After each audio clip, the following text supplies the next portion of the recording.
Students, मैं राजेश आप सभी का सोनी मैथ्स क्लासेस में हार्दिक स्वागत करता हूँ। नमस्कार प्रिय विद्यार्थियों, मैं राजेश सोनी आप सभी का सोनी मैथ्स क्लासेज पे हार्दिक स्वागत करता हूँ। लास्ट क्लास में अपन ने जो मॉड्यूलो पद्धति है, इससे पहले का जो हमारा टॉपिक है वह डिस्कस किया था, और आज अपन देखते हैं कि जो मॉड्यूलो पद्धति है वह कब काम में ली जाती है। तो जो बाइनरी ऑपरेशंस होते हैं उन्हीं का एक एक्सटेंडेड फॉर्म होता है मॉड्यूलो सिस्टम। बाइनरी सिस्टम का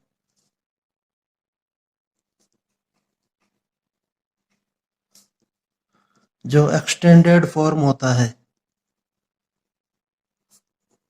उसे अपन मॉड्यूलो सिस्टम कहते हैं। तो जैसे कि यदि बात की जाए एग्जाम्पल की, a इज इक्वल टू दिया गया हो, यदि इसमें 0, 1, 2 एंड 3, और एक जो बाइनरी ऑपरेटर है वह दिया गया है a star b is equal to a minus b अथवा a प्लस b। तो यदि आप यहाँ से इसे 2 स्टार 3 के लिए परफॉर्म करें तो आपको मिलेगा 2 प्लस 3 इज इक्वल टू 5, जो कि इस समुच्चय A में उपस्थित नहीं है। तो इसलिए यह एक बाइनरी ऑपरेशन नहीं है। तो इस प्रकार के क्वेश्चनों को सॉल्व करने के लिए मॉड्यूलो सिस्टम को यूज में लिया जाता है, जहां पे हमें आउटपुट को उसी सेट से बिलोंग करवाना होता है जिस सेट से इनपुट लिए जाते हैं। तो यहाँ पर अब बात आती है मॉड्यूलो सिस्टम की। तो मॉड्यूलो सिस्टम में यहाँ पर अपन इसको, यदि अपन बात करें एडिशन की, तो जो एडिशन होगा उसमें प्लस m साइन का यूज करते हैं, इसको प्लस m के द्वारा डिनोट करते हैं। और यदि अपन लिखें 2 प्लस 3 मॉड्यूलो m, तो यहाँ पर अब इसका जो रिजल्ट होगा वह होगा 2 प्लस 3 अपॉन m, अर्थात यह जो वैल्यू होती है यह इन दोनों का जो एडिशन होगा उसके अंदर डिवाइड करने से जो रिजल्ट प्राप्त होगा उसे अपन यहाँ पर लिखेंगे। तो जो मॉड्यूलो पद्धति है होती है उसमें हमेशा रिमाइंडर को लिखा जाता है, अर्थात शेष फल को लिखा जाता है। तो जैसे आपने लिखा 2 प्लस 3 मॉड्यूलो 4, तो जब आप इसे सरल करेंगे तो इसे लिखा जाएगा 2 प्लस 3 अपॉन 4, तो मीन्स 5/4। और इसे आप लिखेंगे, यहाँ पर आपको रिमाइंडर लिखना है, तो जब आप 5 को 4 से डिवाइड करेंगे तो जो रिमाइंडर है वह 1 होगा, तो इसलिए इसका जो आंसर होगा वह 1 होगा। तो साथ ही साथ आप यहाँ पर देखें कि जो अपन ने अभी एग्जाम्पल डिस्कस किया 2 प्लस 3 का, तो यहाँ पर जो वैल्यू है 5 वह इस सेट में एग्जिस्ट नहीं करती है, इसलिए अपन ने मॉड्यूलो सिस्टम को यूज में लिया। तो यहाँ पर अब जो वैल्यू प्राप्त हो रही है हमें वह सेट ए से बिलोंग करती है।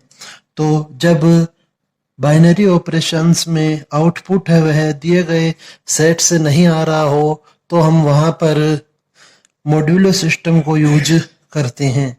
और अब यदि बात की जाए कि यहाँ पर यह जो +4 है इसे अपन क्या कहेंगे, तो यह मॉड्यूलो का कहलाता है, और इसे अपन सब स्क्रिप्ट कहते हैं। और इसके बाद यदि अपन लिखें मोड 2, तो आपको ध्यान रखना है यहाँ पर कि मोड 2 का अर्थ है कि इसमें जो वैल्यू होगी वह 2 से छोटी होगी, अर्थात यहाँ पर जो वैल्यू होगी वह 0 और 1 हो सकती है। इसी प्रकार अपन लिखें मोड 3, तो यहाँ पर जो वैल्यूज होगी वे होंगी 0, 1 और 2। इसी प्रकार से यदि अपन लिखें मोड एम, तो जो सेट होगा उसमें वैल्यूज हमेशा होंगी, वे होंगी 0 1 2 3 अप टू m-1। अर्थात किसी भी सेट में जो मॉड्यूलो में जो सब स्क्रिप्ट में वैल्यू दी जाती है उससे छोटी वैल्यू ही लिखी जाती है।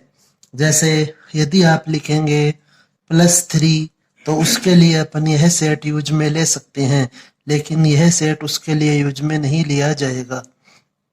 अब इसको जब आप इसका फॉर्मूला लिखेंगे तो वह इस प्रकार से होता है कि जो a+b है उसको आप लिख सकते हैं कि a+b if a+b is less than m। यदि a+b की वैल्यू m से छोटी होगी तो हमें शेष फल वह a+b ही मिलेगा, इसलिए आप a+b लिखेंगे। और यदि a+b की वैल्यू m या m से ग्रेटर होगी तो वहां पे अपन हमेशा रिमाइंडर लिखेंगे, अर्थात शेष फल लिखा जाएगा। यह इसका फॉर्मूला होगा, इसके द्वारा अपन जो वैल्यूज है वे फाइंड करेंगे और नेक्स्ट जो हमारा टॉपिक है कंपोजिट टेबल, वहां पर उसे प्रयोग में लेंगे। इसी प्रकार से जब अपन बात करते हैं मल्टीप्लिकेशन की, तो मल्टीप्लिकेशन में भी सेम रूल फॉलोज होते हैं, बस वहां पे आपको जो वैल्यूज होती है उन्हें मल्टीप्लाई करना होता है। अर्थात यदि आप लिखेंगे 2 × 3m, तो इसको आपको इस प्रकार से लिखना होगा 2 × 3/m और 6/m, और फिर यहाँ पर जो वैल्यू आएगी वह इसका रिमाइंडर होगी। तो यहाँ पे आप इसको इस प्रकार से लिखेंगे कि a × b रिमाइंडर m हो, तो इसकी जो वैल्यू है वह भी a × b ही होगी। If a × b is less than m, और remainder if a × b is greater than equal to m हो।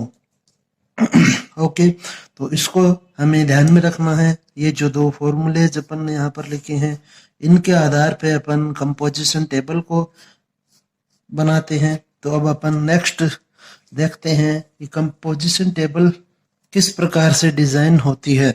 तो उसके लिए अपन एक एग्जाम्पल डिस्कस करते हैं। तो जैसा अपन ने लिया कि s इज इक्वल टू 0 1 2 3, और इसका जो ऑपरेटर यूज में लेना है वह है प्लस, और इसमें जो m की वैल्यू है वह है 4। जैसा कि अपन डिस्कस कर चुके कि m की जो वैल्यू होगी उससे सेट में जो एलिमेंट होंगे वह हमेशा m-1 होंगे। तो यहाँ पर जो m की वैल्यू है वह 4 है, इसलिए सेट के जो एलिमेंट है वे m-1 अर्थात 3 तक हो सकते हैं, तो इसलिए वे 0 1 2 3 है। तो अब इसको आप देखें कि यह किस प्रकार से होगा। तो यदि अपन लिखें 0 + 1, तो 0 और 1 को जब आप ऐड करेंगे और इसमें 4 से डिवाइड करेंगे तो हमें रिमाइंडर लिखना है, इसलिए 1 है वह 4 से डिवाइड होता नहीं, तो रिमाइंडर है वह 1 ही रहेगा।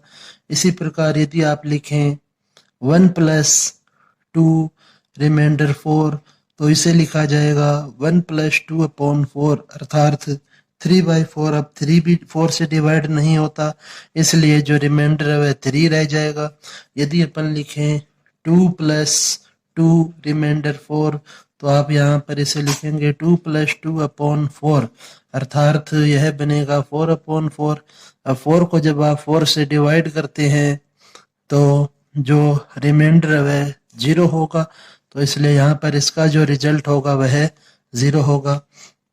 इसी प्रकार यदि अपन लिखें 2 + 4 3, तो 2 + 3/4, इसको जब आप सॉल्व करेंगे तो यह बनेगा 5/4। अब 5 को अपन 4 से डिवाइड कर सकते हैं, तो 1 टाइम डिवाइड होगा, और जो रिमाइंडर बच रहा है वह 1 है, इसलिए इसकी जो वैल्यू होगी वह 1 होगी।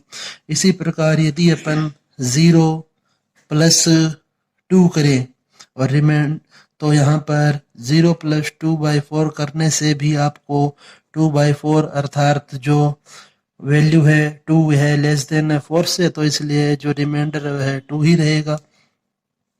इसी प्रकार यदि अपन मल्टीप्लिकेशन के लिए देखें कि 1 मल्टीप्लाई 2 और यहाँ पर भी जो सब स्क्रिप्ट है उसकी वैल्यू यदि 4 ली जाए m की, तो आप इसे लिखेंगे 1 इंटू 2 अपॉन 4, तो 2/4, तो यहाँ पर भी जो रिमाइंडर है वह 2 ही रहेगा। इसी प्रकार 1 इंटू 3 रिमाइंड और सब स्क्रिप्ट की वैल्यू 4 हो तो इसे लिखा जाएगा 1 इंटू 3 अपॉन 4, 3/4। यहाँ पर भी जो वैल्यू है वह 4 से लेस देन है, इसलिए इसकी जो रिजल्ट होगा वह 3 ही होगा रिमाइंडर। नेक्स्ट यदि अपन लिखे 1 इंटू 4 और m की वैल्यू भी 4 हो यदि, तो यह बनेगा 1 इंटू 4 अपॉन 4। तो इसको जब आप सॉल्व करेंगे तो यहाँ पर हमें वैल्यू मिलेगी 0। इसी प्रकार 2 इंटू 2 करें तो आपको 0 मिलेगा। 2 इंटू 3 किया जाए यदि और यहाँ पर m की वैल्यू 4 हो यदि, तो यह बनेगा 2 into 3 upon 4 is equal to 6 upon 4। तो जब आप 6 को 4 से डिवाइड करेंगे तो 1 टाइम डिवाइड होगा और जो रिमाइंडर शेष होगा वह 2 होगा, तो इसलिए इसका जो रिजल्ट होगा वह 2 आएगा। इसी प्रकार यदि अपन 3 इंटू 3 करें तो इस कंडीशन में 3 इंटू 3 अपॉन 4 मीन्स 9/4 और 9 को जब आप 4 से डिवाइड करेंगे तो यहाँ पर 2 टाइम डिवाइड होगा और जो रिमाइंडर है शेष 1 रहेगा, तो इसलिए इसका जो रिजल्ट होगा वह 1 होगा। तो इस प्रकार से अपन जो टेबल डिजाइन करते हैं कंपोजिशन टेबल, उसमें हमें केवल जो शेषफल होता है वह लिखना होता है। जो कंपोजिशन टेबल है वह डिजाइन होती है, वह शेषफल के द्वारा डिजाइन की जाती है। अब अपन इससे संबंधित कुछ एक एग्जाम्पल हैं वे डिस्कस करते हैं। तो इसमें फर्स्ट एग्जाम्पल अपन लेते हैं जो बुक से दिया गया है वही सेम। तो एग्जाम्पल नंबर फर्स्ट दिया गया है आपको कि s इज इक्वल टू 0 1 2 3 में एक संक्रिया सारणी बनाई है जहां पर जो हमें ऑपरेटर दिया गया वह है प्लस और m की वैल्यू 4 दी गई है। संक्रिया सारणी बनाएं।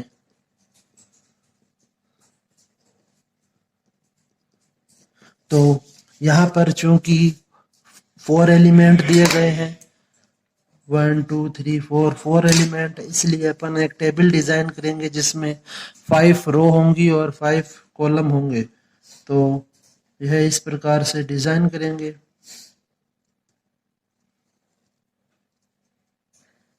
First second third fourth and fifth. First column second column third column fourth and fifth column. तो सबसे पहले यहाँ पर जो फर्स्ट सेल है उसमें आप लिखेंगे +4। यह जो ऑपरेटर दिया हुआ होता है यह लिखना होता है। इसके बाद में इस सेट के अंदर जो वैल्यूज है वे लिखें 0 1 2 3। इधर भी 0 1 2 3। तो जो फर्स्ट रो और फर्स्ट कॉलम होता है उसमें आपको जो ऑपरेटर दिया हुआ होता है वह और साथ में जो वैल्यूज दी हुई होती है वे लिखने होते हैं।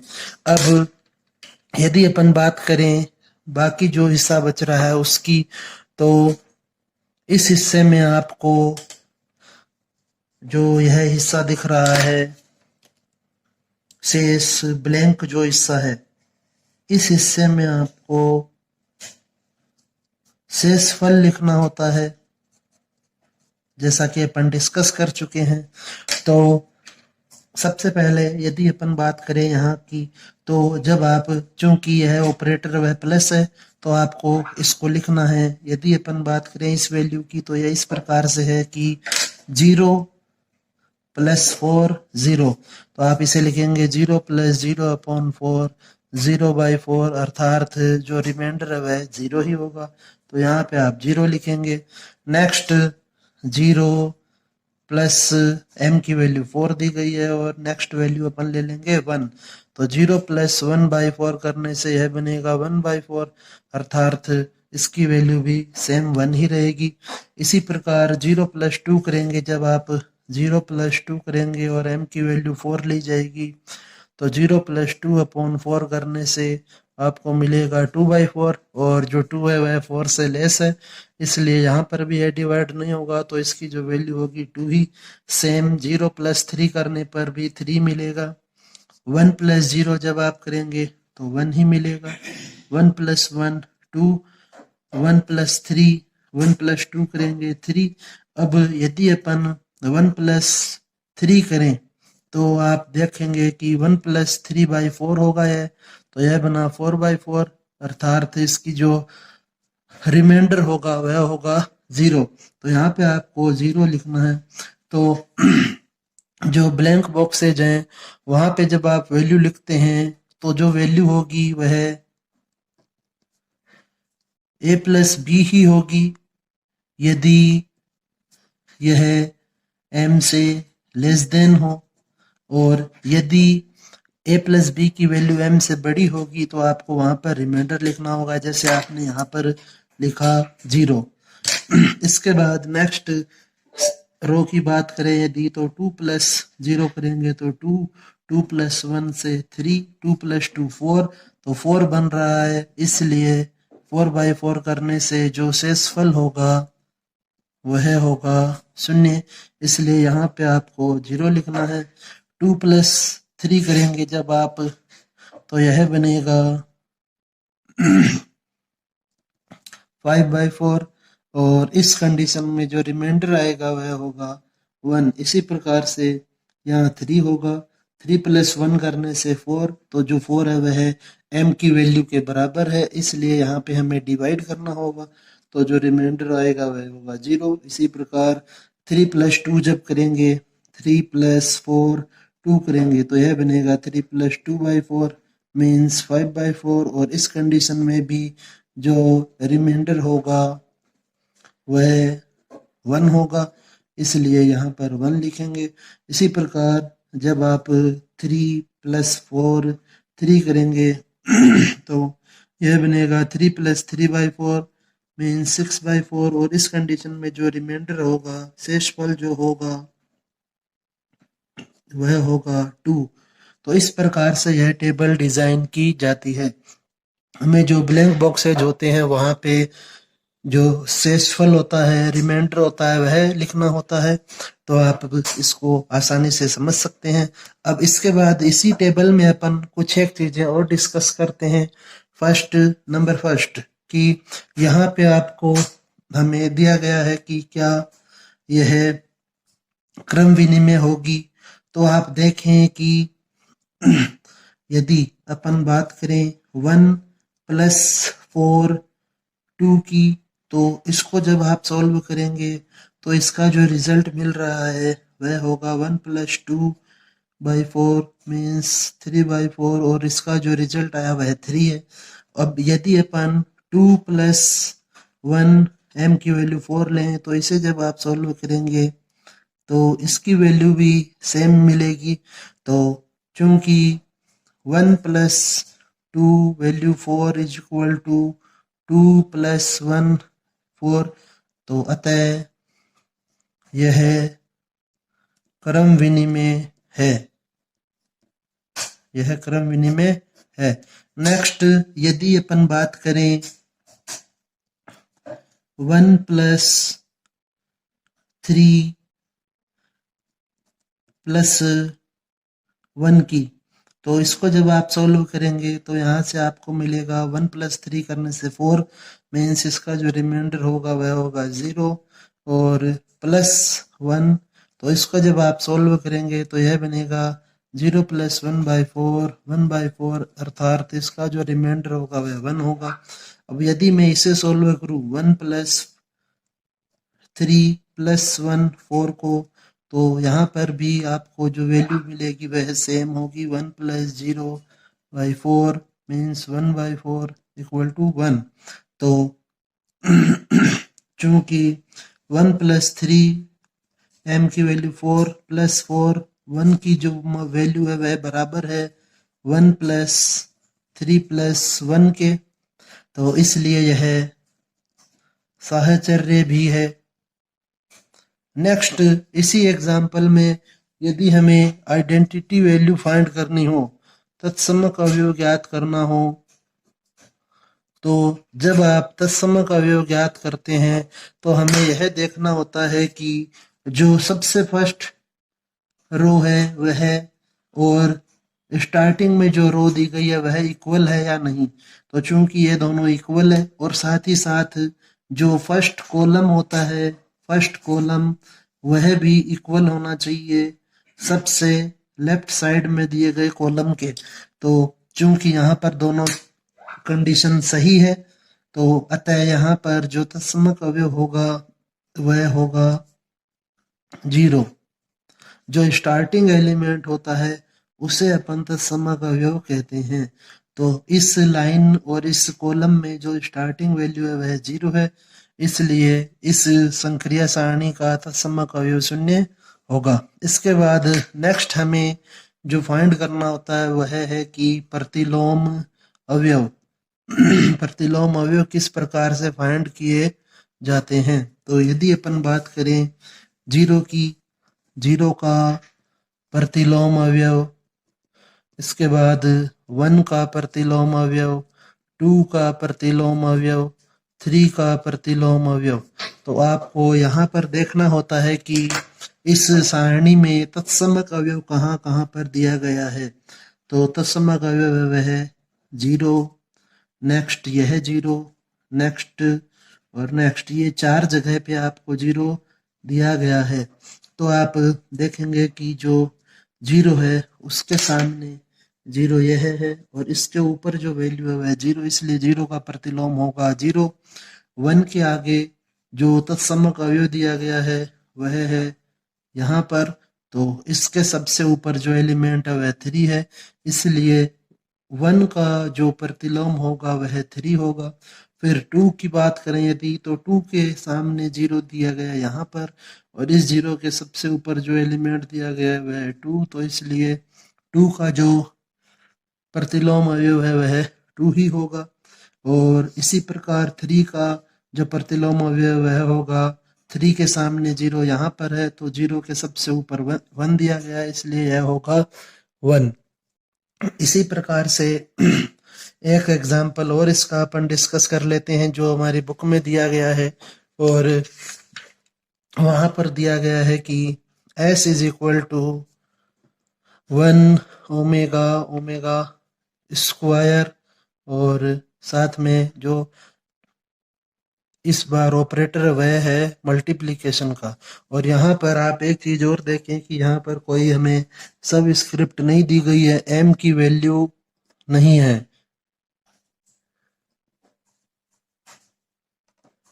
तो इसलिए आप इसे सिंपल रूप में सोल्व करेंगे। तो चूंकि यहाँ पर टोटल 3 अवयव दिए गए हैं, इसलिए हमें एक बॉक्स बनाना होगा जिसमें 4 रो होंगी और 4 ही कॉलम होंगे। जितने भी एलिमेंट्स होते हैं उनसे एक ज्यादा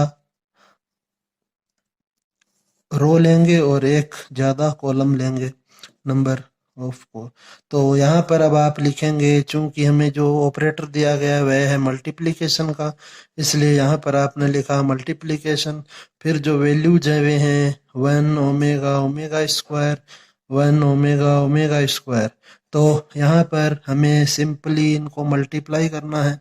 तो जब आप 1 को 1 से मल्टीप्लाई करेंगे तो 1 होगा, 1 को मल्टीप्लाई करेंगे ओमेगा से तो ओमेगा होगा, 1 को मल्टीप्लाई करेंगे ओमेगा स्क्वायर से तो ओमेगा स्क्वायर होगा।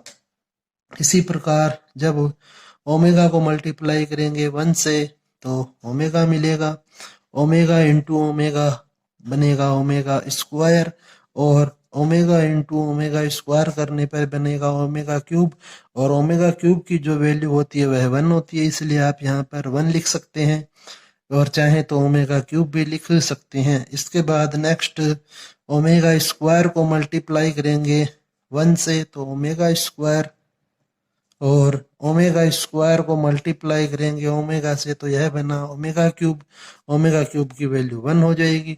Omega square into omega square omega की पावर 4 और इसे लिखा जा सकता है ओमेगा की पावर 3 इंटू ओमेगा अर्थात 1 इंटू ओमेगा मीन्स ओमेगा। तो यहाँ पर आपको मिलेगा ओमेगा। तो यहाँ पर भी आप देख सकते हैं कि जो अपन ने यह जो ब्लैंक बॉक्स था इसमें अपन ने जो वैल्यूज लिखी हैं वे पहली पंक्ति और पहले स्तंभ के बिल्कुल समान है। तो अतः इसका जो तत्समक अवयव है इस सारणी के लिए जो तत्समक अवयव है वह 1 होगा। और यदि बात करें प्रतिलोम अवयव की तो प्रतिलोम अवयव के लिए आप देखें कि 1 कहाँ कहाँ पर उपस्थित है। तो 1 का जो प्रतिलोम अवयव है इनवर्स एलिमेंट जो है वह साथ में ओमेगा का प्रतिलोम अवयव और ओमेगा स्क्वायर का प्रतिलोम अवयव। तो 1 का प्रतिलोम अवयव 1 है सारणी के अनुसार। इसी प्रकार जो ओमेगा है उसके ये सामने 1 यहाँ पर दिया गया है और 1 के ऊपर ओमेगा स्क्वायर है अर्थात ओमेगा का जो प्रतिलोम है ओमेगा स्क्वायर होगा। इसी प्रकार नेक्स्ट लाइन में 1 यहाँ पर दिया गया है इसलिए ओमेगा स्क्वायर का जो प्रतिलोम है वह ओमेगा है। इस प्रकार से अपन जो कंपोजिशन टेबल होती है संक्रिया सारणी होती है उसमें अपन क्रम विनिमयता की जांच करते हैं, सहचार्यता की जांच करते हैं, तत्समक अवयव निकाल सकते हैं।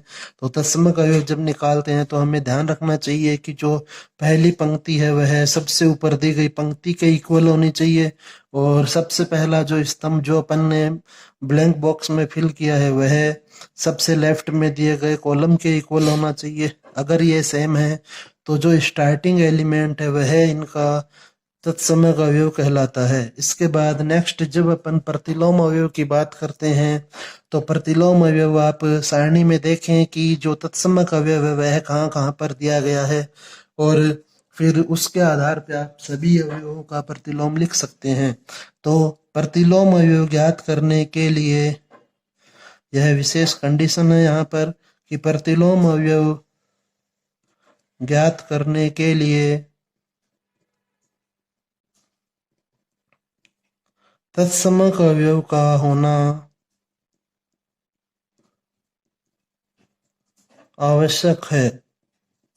यदि किसी संक्रिया सारणी का तत्समक अवयव उपस्थित नहीं है तो आप वहां पर प्रतिलोम अवयव भी ज्ञात नहीं कर सकते हैं।